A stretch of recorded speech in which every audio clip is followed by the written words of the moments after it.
Assalamualaikum warahmatullahi wabarakatuh.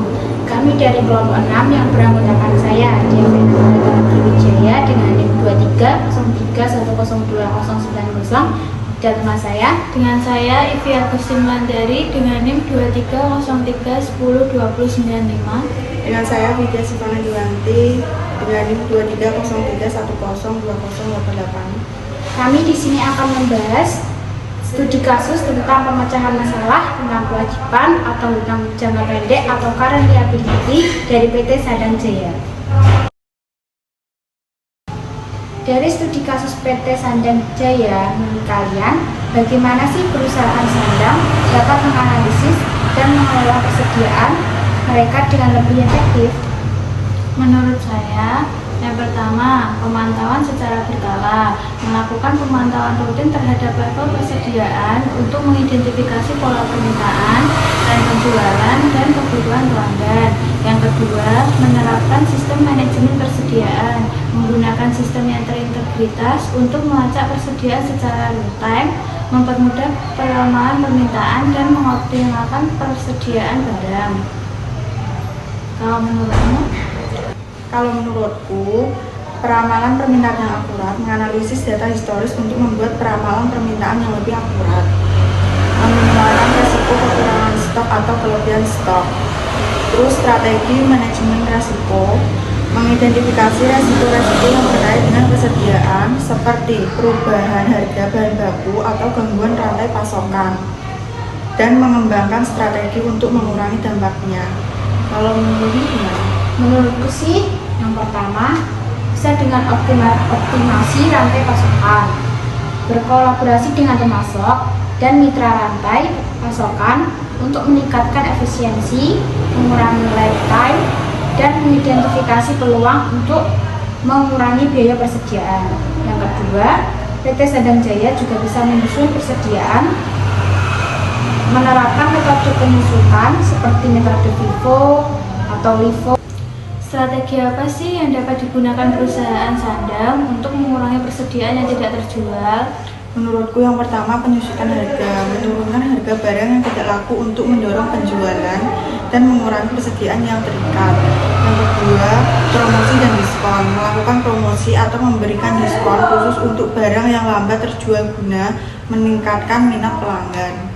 Kalau dari aku sih, yang pertama pengelolaan siklus hidup produk, mengidentifikasi produk yang mendekati akhir siklus hidupnya dan mengurangi pembelian baru atau menyesuaikan produksi untuk menghindari penumpukan persediaan. Yang kedua, strategi pengadaan yang lebih konservatif, mengurangi volume pesanan atau frekuensi pembelian untuk barang yang cenderung tidak laku, sehingga mengurangi resiko penumpukan persediaan. Menurutmu? Kalau menurutku, yang pertama peningkatan rencana peramalan, meningkatkan akurasi peramalan permintaan untuk menghindari pembelian berlebihan yang dapat menyebabkan persediaan tidak terjual. Yang kedua, penggunaan sistem just in time, mengadopsi sistem JIT untuk mendapatkan barang hanya saat dibutuhkan, mengurangi risiko persediaan tidak terjual. Menurut kalian, bagaimana perusahaan dapat meningkatkan kualitas persediaan mereka untuk mengoptimalkan likuiditas atau supaya perputaran uang tidak macet? Menurutku sih, yang pertama bisa menetapkan kebijakan kredit yang ketat atau menerapkan secara konsisten.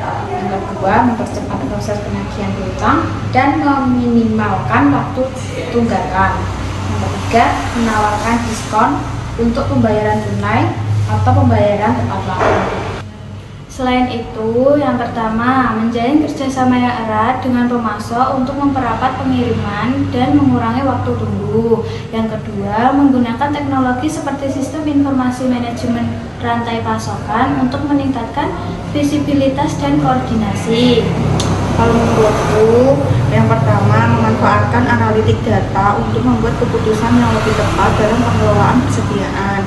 Yang kedua, menggunakan teknologi Internet of Things atau IoT untuk memantau dan mengelola persediaan secara real time. Menurut kalian, apakah ada teknologi atau sistem yang dapat diterapkan untuk membantu manajemen persediaan dengan lebih baik agar PT Sandang juga mampu melunasi pembayaran kewajiban atau utang jangka pendeknya kepada supplier? Menurutku, cara yang pertama menggunakan analitik canggih dan model peramalan dan membantu memprediksi permintaan secara akurat. Yang kedua, memungkinkan perusahaan untuk menyelesaikan tingkat persediaan dan arus kas yang dibutuhkan untuk memenuhi permintaan. Atau bisa juga dengan menggunakan sistem otomasi, dapat membantu mempercepat proses pembelian dari supplier dan pembayaran kewajiban. Yang kedua, meningkatkan hubungan dengan supplier dan membantu melunasi kewajiban secara tepat waktu.